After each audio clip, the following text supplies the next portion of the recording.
Hello, friends. Welcome back to the Shift Show, where we help ambitious professionals navigate the changing world of work with confidence and clarity. And I'm Rachel Bourne, your host. Today, I'm so excited to dive into a new mini series where we pull back the curtain on processes, how people are selected for roles, maybe executive compensation, answering your questions. And today, I'm privileged to have on the show with us Mike Bergen from Kingsley Gate.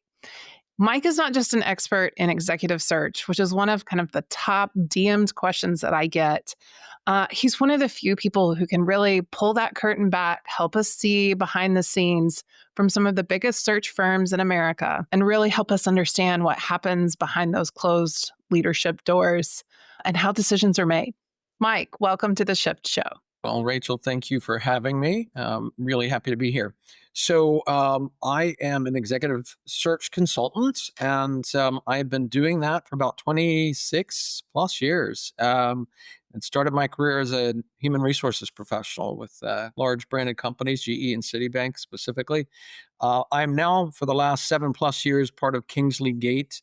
Kingsley Gate is it's been around for about 10 years, and really was established to focus on disrupting the executive search industry. And those of us that came to the firm sort of had a common set of beliefs that executive search as an industry had really not kept up with the times, specifically around technology and science. And so we wanted to join a firm that was committed to trying to create some disruption in that space. So my job at the firm, to actually wear two hats today. One is leading the global human resources practice. So I place the majority of the searches I do are chief HR or chief people officer searches, and then a number of other senior level HR functional leaders, divisional geographic HR leaders. And then my second hat, which takes up at least half my time, is leading global markets for the firm. So that is building out the relationships across borders and taking a look at global accounts and organizations, clients where we'll do work and historically may have a great relationship with that particular company in one particular market or region, but we haven't done a good job of extending that relationship and helping them understand our capabilities beyond the home region, if you will, where they're used to working with us. So I base out of New York. I live actually part time down in Southwest Florida, and I also spend time at a house in Italy. So that is Oh, me. nice. That's fantastic. You really are living and working across borders too. I am for sure. That's fantastic. Well, I will tell you, part of why I invited you, and I should mention to the audience, like this is not sponsored, as well. Just you guys had a great candidate experience that I particularly went through, and I loved kind of that disruption arc that you all have been focusing on. So, with 26 years in the industry, I'm really interested to know your perspective. How is this definition of great leadership evolving? Big I know question, I loaded went right. question I went there. big right Yeah, there. yeah. Where to even start on that one? Look, I think that the today's leader in most organizations has to be able to show up and understand how to navigate change and disruption. And so, Mm, as I think about the evolution of leaders, we go from a CEO often in historically being defined as the person that had all the answers, right?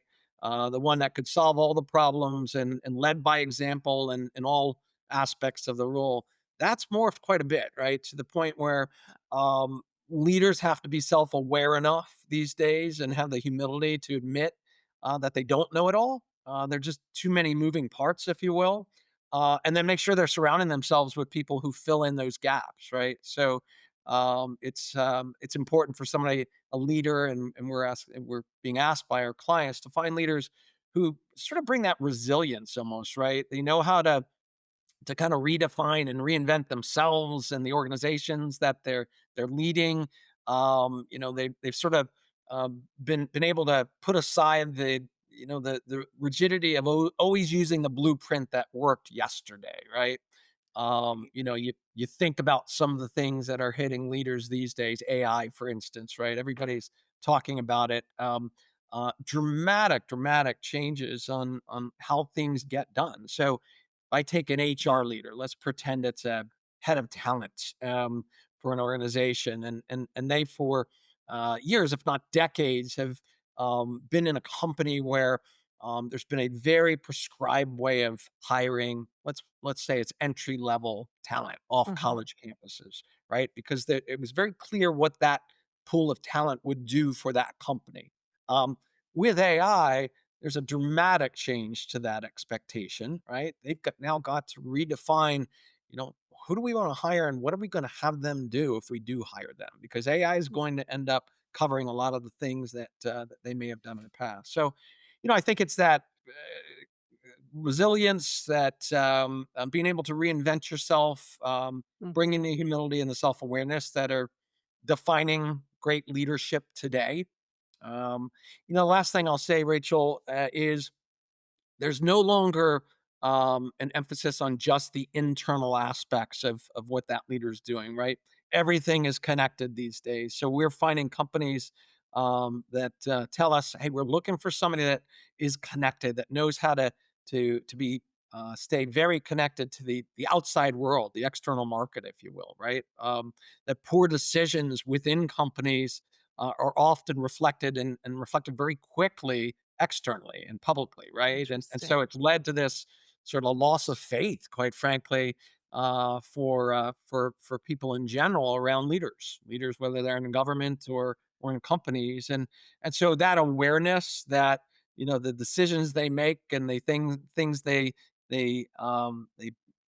do in an organization aren't just going to have impact internally. That's super interesting. Do you feel like, especially with your lens focused on HR, too, about 40% of the audience are HR professionals. Do you feel like the expectations for HR are changing in a different or unique way Yeah, related to that? I absolutely do. It's Mm, look, as mentioned, I've been in the HR space for many years. The first 10 as an HR professional, and so it sounds like a lot of your audience are doing things that I had done many years ago. And then my absolutely. Yeah. focus is almost exclusively when I do search work with clients, it's to find HR talent. I've Yeah. seen this sort of evolution over the years. If I go back to my early days at GE, the concept of being an HR business partner was not really a thing, right? We called ourselves generalists, and Mhm. then there was this very conscious decision to equip HR professionals with the financial acumen, the understanding of the business, being able to show up as a strategic business partner, right? Um, that change is still occurring, I think, in some organizations. It's been a long Agree. evolution. Yet, you fast forward to today, and I don't want to harp too much on the AI piece, but technology disruption in general, the digital strategies that have to exist for within people organizations, and the HR talent being able to help organizations change how that workforce operates and the kind of workforce you want to hire and how you want to train those people and what you want them focused on, absolutely demands a totally new set of skills, right? I quick story on that. I moderate a lot of events globally, and we put these events on to sort of share thought leadership across different markets. And I was in Dubai a couple months ago, and we had a panel discussion. Nice. The audience were HR professionals, CHROs, senior level people across the Middle East, and one of our panelists was the head of Deloitte's Middle East technology um, uh, transformation practice, if you will, and then we had a couple CHROs as well. Um, the topic was AI transformation and disruption of the workforce, Mhm. uh, and I looked out in the audience, and as they were listening, and then they started to ask questions, I would say that probably 80% of that audience were deer in the headlights, right? They didn't know Really? how they were going to be able to sort of get their arms around what this new ask was for them as HR professionals. So there's this continuous learning, this sort of intellectual curiosity that I think HR people have to show up with and constantly kind of learning new things, right? Yeah, it really it makes a lot of sense. Do you feel like the rate and pace of change has picked up? Yeah, So, dramatically. where do you feel like it's going? So, if you were gonna hire a CHRO today versus maybe even in 5 years, what do you think is gonna change between now and then? This is Mike's forecast of the future. Yeah, look, I think my clients today are starting most of the time with find me somebody who understands how to drive transformation. Transformation comes in all shapes and forms, of course, but somebody who understands how to manage change, right? Um, my clients are asking for HR professionals that can understand the business, can show up with a point of view on things that have perhaps nothing to do with the human capital element, right? Whether it's the uh, being able to look through a financial lens, a commercial lens, an operational lens, a technology lens, in addition to the HR component. I think that's only going to get more pronounced as we move forward. Again, technology will reinvent how we do HR work, and if you don't want to get left behind, and you're in this workforce 5 years from now, you've got to embrace that now, right? Be on the front end of learning that because, first of all, you're going to be asked to help with transforming and educating that workforce on how to embrace the technology. So, if you haven't done it yourself, then you're probably not going to be prepared to help other employees do so. Let's get into so one of the things that we're doing with this, mini series is kind of pulling back the curtain, and I will tell you, I have fielded more questions probably even in the last 6 months about, like, "Rachel, hey, tell me how does executive search work? Like, how do you get to meet these people and, what works there?" The other one I get a lot of questions are on is compensation, which has been interesting and Sure. surprising to me. Walk kind of the audience through, like, when you get a call from a client, what starts to happen? There's just so much misinformation out there. I think it's important to set the record straight a little bit. Yeah, yeah. It's a great question. So, if when we get the call from the client, step one for us is absolutely starting the conversation around understanding what their business objectives are, what the strategy is for the company, what the current team looks like, what some of the leadership gaps and needs are. We do that often by coming on site. That's our preference, right? Because it becomes three-dimensional at that point rather than a two-dimensional video or one-dimensional phone conversation. Um, and it's about learning what the culture's like. What's the work environment like? At the end of the day, us becoming an extension of that client is really the goal. Becoming the extension of them in the talent market, I should say. And by the way, we actually love clients that are open to us telling them that what they think they need is not really what they need, right? And that Oh, may I love sound that. it may sound arrogant, but it's the reality, right? We are in the market 24/7 focused, and we all have our areas of expertise. So if you take me, I'm helping to companies find chief people and chief HR officers every day, all day, right? And so when I've got a CEO or board that comes to me and says, "Hey, we need a new chief people officer," they most likely have not had to fill that job in probably years, right? And so they're not going to be sort of plugged into what are the trends, what are the best practices, the benchmarks that exist out there.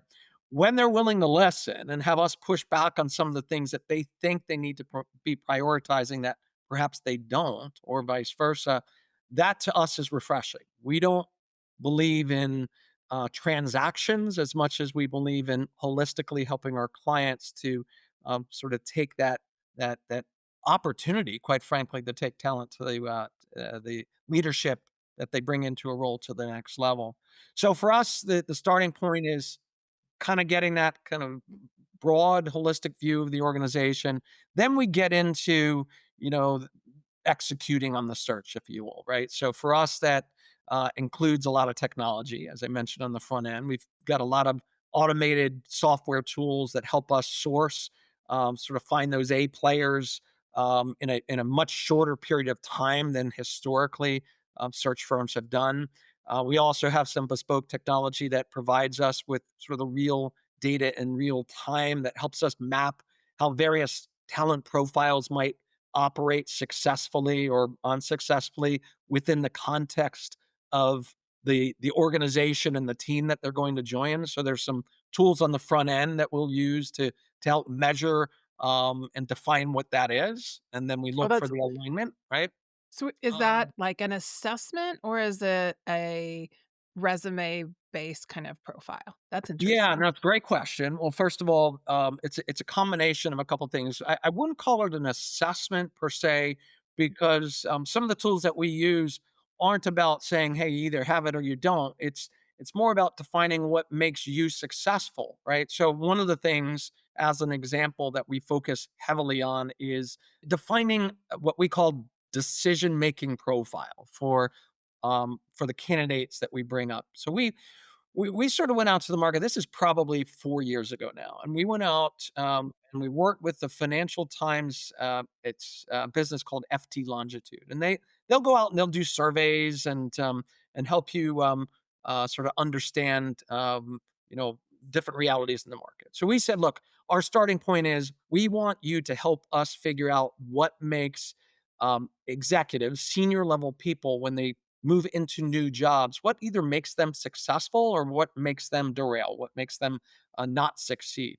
We don't know what that answer is, so perhaps you can help us find out." So FT Longitude partnered with us, went out, surveyed 400 plus executives globally, um, came back, and we were shocked that um, the answer to that question pointed very directly to how decisions are made and whether an executive who steps into an organization, the way they make decisions as a leader, does that align with what the expectations are for that company in that role? Does it align with culturally how leaders are expected to make decisions in that organization? Where it didn't align, there was a very high rate of being unsuccessful, right? Where it did align, high probability of success. So that's just one of the tools that we'll use, and we love it when our clients on the front end are open to having both the hiring leader. Let's pretend that's a CEO, and that CEO's leadership team, other direct reports, take that same tool, right? And so then we can actually map out on a grid, and we have definitions The whole behind team? different scores, the whole Uh, team, right? And love so it. Yeah. we're trying to add an executive onto that team. Again, let's use the chief HR or chief people officer as an example. Um, it helps immensely if we understand where the team sits today. And Mhm. then we're able to, with every candidate we present, show how they're going to show up. What does their decision making profile look like? A lot of Oh, I times love that. it's, Rachel, it's less about, hey, this knocks a person out. Rarely is that the case. It's an added piece of data to consider. And where it's very useful is when we are helping that organization to assimilate that person to the company and into the role. Having the knowledge that, hey, this is how they're going to show up is helpful. So there are no surprises, right? Yeah, and I think that's a really interesting point you bring up, like, this sort of team-based nature of work today too, right? You mentioned the individual before, but I think candidates, when they don't go through a process and they don't understand kind of all that goes into it, they receive it as, "I wasn't good enough," right? When they're an unsuccessful candidate, but a lot of times it's really about what does the organization need, the fit, Yeah. and even the team dynamics, which I think are they don't think about that. They're thinking it from it as an individual, which is also why the job hunt is so hard and Yeah. emotional for some people. Yeah, it's funny.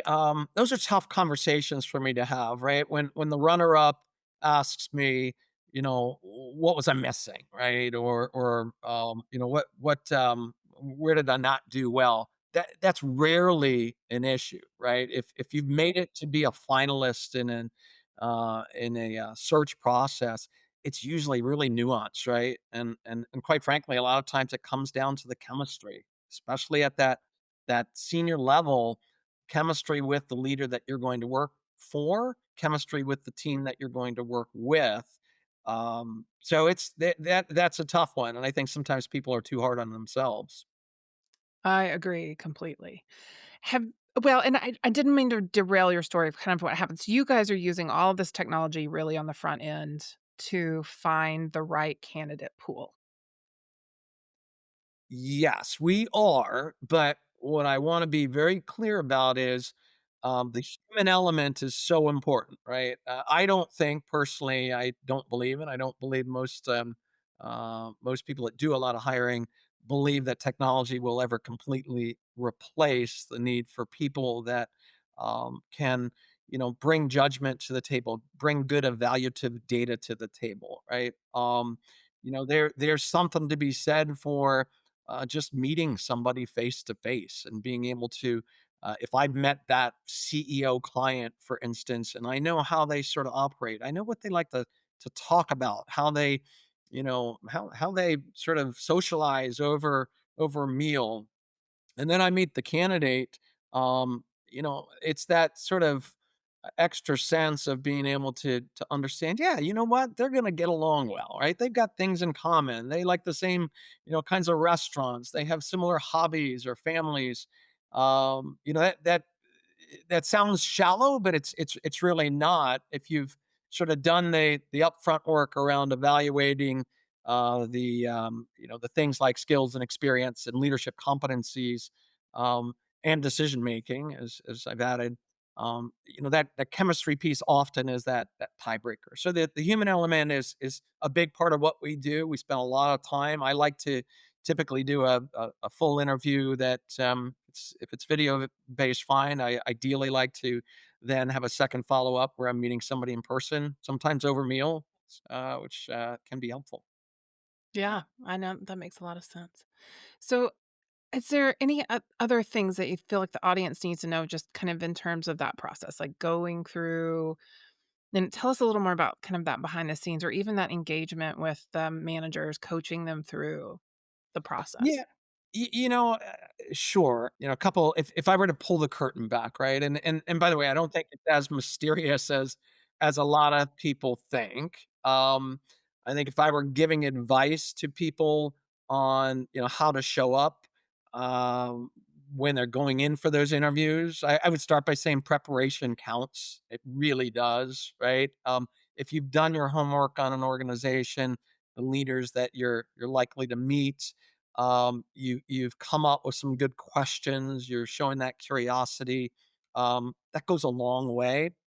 I think people knowing what their brand is all about is important. If you show up and you sort of pretend that you're all things for all people and that every environment is right for you, I think that's actually frowned upon, right? I think it's also, some of it is real basic stuff, Rachel, right? It's kind of remembering what our parents told us when we're showing up in any setting. Be on time, right? Dress the parts.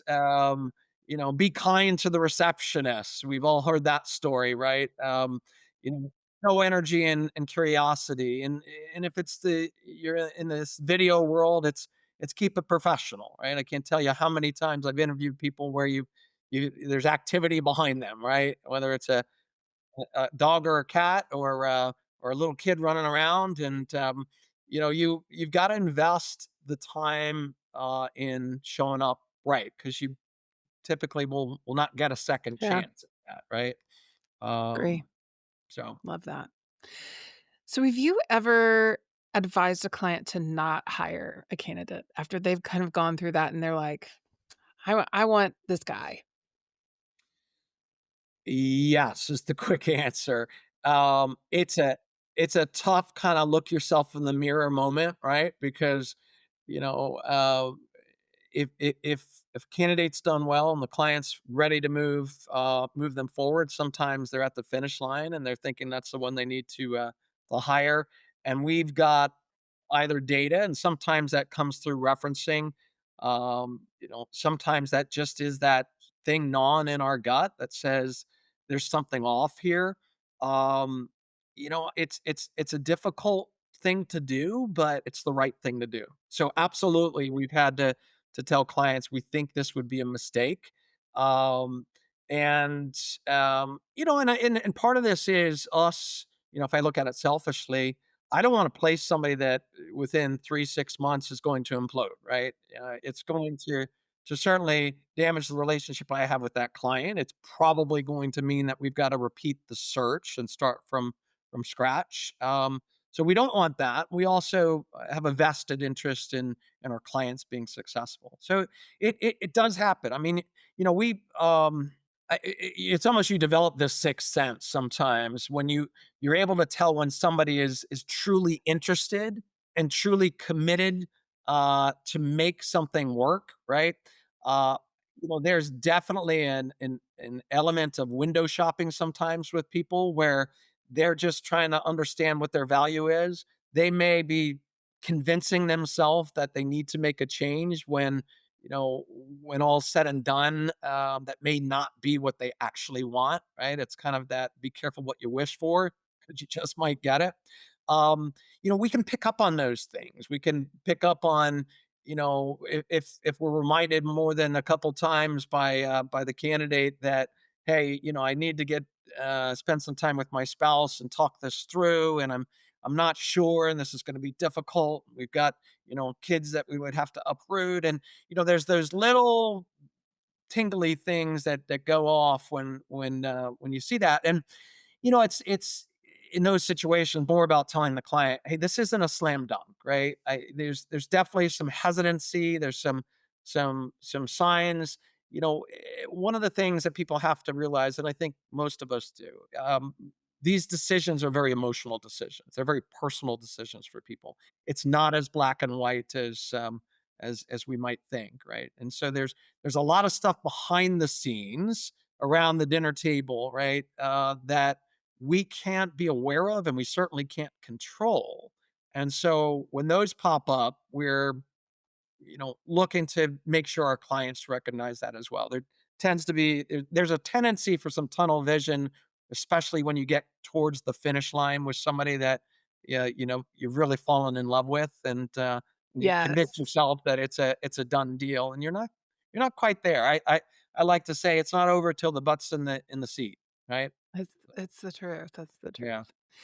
Is there a story that you wish you could tell that you've just never been able to about a search? Yeah, yeah, sure. So I'll give you one, and obviously I am not comfortable, nor should I share the name of the company, but I'll tell No, you, no names. yeah, Yes. no name. So this is relatively recent, probably in the last 5 years, a search that I conducted for a major retail apparel company. Right, we'd all know the brand if I shared it. Um, and this company was private equity owned, and we do a lot of work in the private equity space. And we had started the search, and things were going well. We had a short list of candidates, and everybody was happy. The private equity firm was happy with the candidates we were showing. The CEO was happy. Well, private equity operating partner, who was also a board member for the company, calls me up and says, I'm going to share something with you. I need you to keep it quiet, but we are removing the CEO. And we're going to fire the CEO. We're likely replacing that person with somebody internally. I need you to continue the search as if nothing's going to happen, right? An incredibly awkward position to be put in. But at the end of the day, they're the client.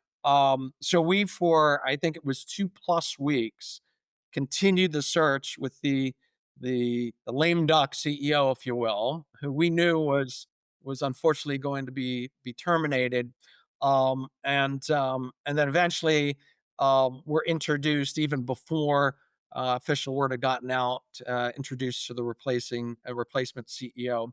So that was a tough one, right? I mean, it goes to you know,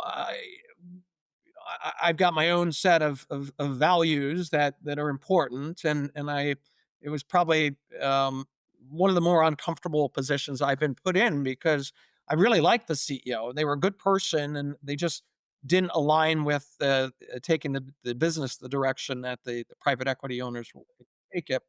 At the end of the day, all worked out fine. The new CEO is terrific. We're able to help them find the right person, and we've maintained the relationship with the prior CEO. But Oh, good. That's nice. plenty of interesting stories. Oh, I've often said I could write a book with some of the interesting things that go on in this business for sure. I bet you could. Yeah. And it also brings up kind of that environmental fit, that cultural fit, right? That you were talking about earlier. I mean, the CEO was a great guy and human and it just wasn't the right fit in the direction with where the private equity wanted to go, Totally, and I'll right? correct you, it was a woman, a female Oh, CEO, yeah, so, but yes, outstanding, accomplished business person, but at times there yeah. that fit is not right, there's some misalignment that occurred, right? Mhm. Could we have helped if we had been the person to place that CEO, avoid that misalignment on the front end? Yeah, perhaps with some of the tools that I've talked about, but Yeah. it's not an exact science that we do for sure, but we're trying to certainly make it closer to that than historically executive search has been. So, if we kind of go into myth busting then a little bit, Hmm. where do you think executives typically misunderstand working with a search firm? I heard you talk a little bit about some of the transactional elements. Yeah, Um, yeah, I love how consultative because my assumption is some of them just expect that there's some order taking. Like, "Go yeah, get me a CHRO." yeah, yeah. Sure, go pull it off the shelf for me, right? I know, Yeah. right? Yeah. Yeah, I mean, look, there's certainly plenty of myths and Mhm. it's probably our fault as much as it may be the candidates that we don't do a good enough job of explaining, how we do show up in the marketplace. You said it. We are, I think, transaction is sort of a bad word in my vocabulary as it relates to my profession, right? If we're just transacting for a client, then we're not bringing the value that they deserve given the fees that they're paying us, right? So we are truly Yeah. management consultants. Our area of expertise is talent. I would say probably 70% of the conversations that I have with clients have absolutely nothing to do with, hey, Mike, I need your help finding somebody. It is me helping them to stay up to speed on market trends. What are their competitors Mhm. doing? What are the best practices? What are the benchmarks? Hey, I'm struggling with, this particular challenge. Maybe it's a team dynamic situation. Maybe it's a, you know, we're not compensating in a in a good way Mhm. or competitive way. Can you help us think through that? So we are management consultants. I think that's important for people to understand. And so don't expect that when you come to us that we're just about, yeah, I can look at your resume, you're either a fit or Yeah. you're not a fit, right? The other thing is, this is going to sound maybe a little shrewd, if not arrogant. The company pays our bills, right? I mean, the client's company are the ones that have retained us, and we Mhm. take that very seriously, right? A Mm. typical retained executive search is a third of the first year's compensation. Those can be very big numbers, right? We're Right. charging them the moment we sign that agreement. We're charging them one third of that anticipated fee. Our typical standard sort of fee structure is the next third of that fee gets charged to them 30 days later, and then the final third 30 days after that. So within 2 months, they're paying us a significant amount of money to represent them on a particular search project. Now, Yeah. that doesn't mean that we're ever going to be successful without investing enough time in meeting great candidates, but we have to make sure there's that balance, right? So if I were to tell candidates out there who may, especially in a sluggish, a slower market, which we um, are for the most part still today in a fairly slow market, especially in certain sectors and functions, Um, I Mhm. I I get countless emails, phone calls from people asking if I can spend some time with them and help them think through their search. And I try to do that as often as possible, but I could easily fill every hour of my day with those kinds of meet and greets, right? And Absolutely. so I want people to understand it's not about ignoring them, and we don't value getting to know them, but we also have to prioritize if we're working on projects what we're doing for the client, right? And if somebody's in touch with us and we're real busy on a couple searches and they're not the right profile for those searches, we may need to put that conversation off a little bit, right? Or delegate it down to Absolutely. somebody on the team. So I think it's important to understand that. What advice would you give those candidates, right? The people who Yeah. are trying to engage or want some advice? Because you know what? We'll make this a short and you can send it to them. Like, what would you tell Yeah. them? The flip side of what I've just said, and it might sound like I'm contradicting myself, is I can't tell you how many times I end up filling a search with a candidate who's reached out to me, usually on email, and they sent a nice note with their resume, and they said, "Hey, I'm in the market. I'd love for you to keep me on your radar. I'd love to spend a few minutes with you to tell you what I'm looking for." Those emails, a lot of times, they just coincidentally will come in when that person may be a perfect candidate for a search that I'm working on, right? So, I think I've got probably a recent example where I just filled, and it's not announced yet who it is, but the new chief people officer for the Vitamin Shop. The Vitamin Shop, as you likely know, right? Retailer, although they're pushing hard into the digital commerce space as well. That was hey, I just left the organization that I'm at, and I'm back in the market and want to get on your radar kind of moment. We invest a lot of time and energy into the research, market mapping, market analysis stuff. We've got an outstanding research team that does that work, but in this particular case, the person that ended up getting the offer is somebody that just had reached out, right? So I would encourage people to do that. I do think email is often better Yeah. than trying to pick up the phone, because then I've got a sort of written record, if you will, of Mhm. kind of what they're looking for, and typically the resume being attached. And I would say be specific about what your criteria are, right? What your requirements are. Let us know if you're open to relocating, because it's becoming more prevalent again, right? Where our clients are insisting on somebody being in the office. Right. Not all the time, but it is certainly become more common. Um, Let us know if you're open to broader industries than you may have historically been in. If you're looking for that, C-level job, or if you'd be open to, division level or geographic leadership level roles in larger companies. So give us sort of the facts up front, and know that if you're doing that, hopefully, and I always reply to anybody that's going to email me, but even if you don't get that quick meeting, know that you're kind of in the system, right? I mean, we all, as all search firms, invest a good deal in kind of platforms, the CRMs, if you will, that they use to sort of keep track of who's out there, right? Right. Mhm. Yeah, it's very true. Is there a right way to just also stay on that radar? Is it like a email Yeah. every other month? It's a great question. I don't mind every month. I mean, every other month is fine too, as a quick check-in. I get them all the time, and it's actually a great idea because, everybody's inbox, keeps piling up, and if and again, we have, don't get me wrong, I'm not working out of my email box to find my candidates, right? We have a database. It's very sophisticated. It's driven by machine learning and AI, so it can help us get to the people quickly. But if you're checking in and saying, "Hey, Mike, it's Rachel. I'm just checking in. We haven't talked in a month or so, and I just want to follow up and see if anything is popped up."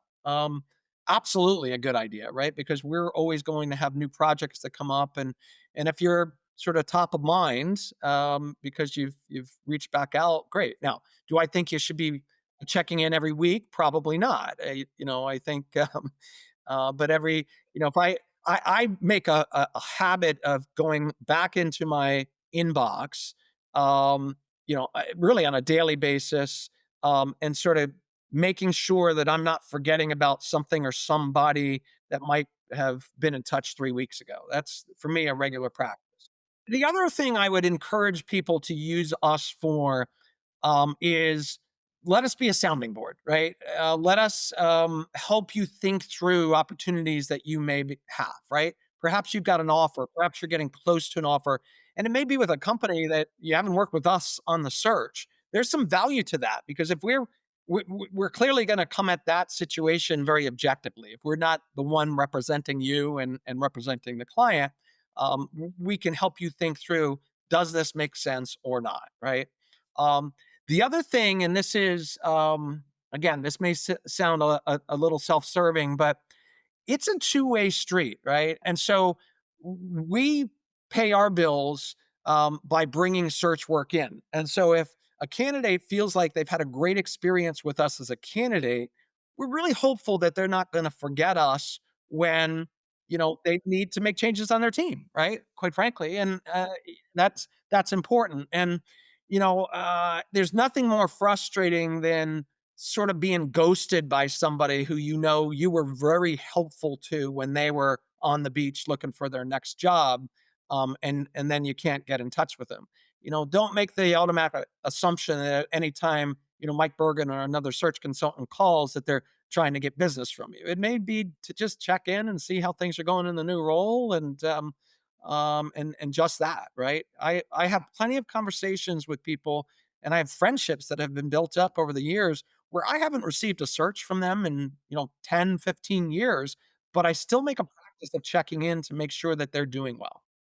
Yeah, well, and there's a real consultative lens to what you're Yeah. saying, and I think that's a real misconception too, right? I think I've even seen candidates really approach this very transactionally, and I don't know that they think even if it's like, "Oh, hey, Mike, saw this new technology you might be interested in." I Yeah, mean, there could be just a lot of ways to support people in different ways. Yeah. without a doubt. Without a doubt. Yep. Mhm. Really good point. And so I was gonna ask you, are there any other unwritten rules? But I think that's actually a good one, right? Like, there is a partnership in this, and, how do you show up and be a good partner when you aren't always, in need, or Yeah. whether it's for a role or as a candidate? It's a partnership is just that, right? It's got to be two ways, for sure. The other, I this is, maybe behind the curtain, and it's perhaps an assumption that people make that I don't think is correct, and that is, there are different kinds of search firms, right? We are what I would call a mid tier firm. We're probably not probably we are in the top 15 from a revenue perspective, right? Um, however, um, a lot of people, especially when they get to that very senior executive level, assume that, well, I should be going to one of the five biggest firms, which we in our industry call the Shrek firms, right? The Shrek firms because the first initials, it's Spencer Stewart, it's Heydrich, it's Russell Reynolds, it's Egon Zehnder, and it's Korn Ferry. Those are the five biggest. The five biggest from a revenue perspective doesn't mean that they're necessarily the best for you to work with, right? You might have great success with a specialty firm that just focuses in your particular function or your particular industry. Now we're a generalist firm, but we're made up of probably 80% of our partners globally have worked at the larger Shrek firms and made a conscious decision to leave those so that we can be a little more high touch, so that we're not in a crowded space where we've got eight other partners doing searches just like us, and we have to get in line behind other people before we can talk to certain candidates because they're already put up for a different search, where we don't have access into certain companies to try and pull people out because they're hands off for that organization. And I'm not trying to badmouth the larger firms. I was a senior partner at Korn Ferry, but prior to that, I had my own firm, which was a specialty firm just focused in human resources search, and ultimately sold out and moved to Korn Ferry. So, just the message to people, I think, is be willing to sort of ask around, do your research, see if there are specialists that you can be partnering up with that may be better suited for helping you find that next role. And, that's a really good we even met because your name was given to me by one of your competitors, and they were like, "Mike is great. He's one of the best." Right? And, so I think that's a really good point, right? Remind Call me those to out. send that person a bottle of wine or something, right? Now it's really important, right? Because I am so quick to tell a candidate, "Hey, I wish I had something for you because I think you're amazing. I don't right now, but I'd be more than happy to refer you to people that I respect that are, call them my competitors, but they're really more than that. They're people that help make this industry better at what we do. So I think Collaborators in many ways, yeah. everybody should Mhm. have in our profession should have the confidence and the willingness to do that. And don't be afraid to ask us, right? Don't be afraid to say, "Hey, Mike, thanks so much. Great to connect. Thank you for keeping me on your radar. Is there anybody else in your industry I should be talking to?" And I will, in a heartbeat, introduce you to two, three, four other search professionals that I respect. My last question for you is there anything about Kingsley Gate that kind of, is this unique lens that you want us to know about you or Kingsley Gate? But I feel like you've peppered that through. Also, you Yeah. know, this whole conversation, the consultative practice that you guys are doing it differently. I think has always been really apparent to me. But is there anything that you want to leave the audience with? Yeah, I mean, this is, I don't want to make it a commercial, but I truly at my core believe that we're onto something here, right? There's a reason why Yeah, I left, the largest search firm in the world, and ultimately ended up here. I think that our focus on blending technology and science, like I'll call that decision making profile tool that we use, science as much as anything, right? Blending those into the traditional search process, doing so with a high touch approach, makes us unique and different, right? We 3.5 years ago now, almost 4 years ago, attracted a private equity firm that invested in us because of that different approach we're taking, and it's been an nice. amazing partnership with them. But yeah, but we're not the only good firm out there. There are plenty of terrific firms and people within those firms that you'll find. There are. Well, I cannot tell you how much I appreciate you just sharing. This has been so rich. I know our Yeah, audience is thank going to you. get a lot out of it. And I, thank I, you very I much for absolutely. I hope people do get something out of this, and I welcome hearing from any of your audience members. Rachel, I think what you're doing is awesome. amazing for the profession, and I appreciate you making me a part of it. Oh, well, thank you. It's all about helping people navigate this new future of work and where we're going to get there. So thanks for being here with us. Oh, you got it. All right. Have a wonderful day. So, thanks for listening today, friends. And to everyone tuning in, remember the world of work is changing faster than ever, but with the right mindset and insights, you can navigate this without skipping a beat. This is The Shift Show, and I'm Rachel Bourne.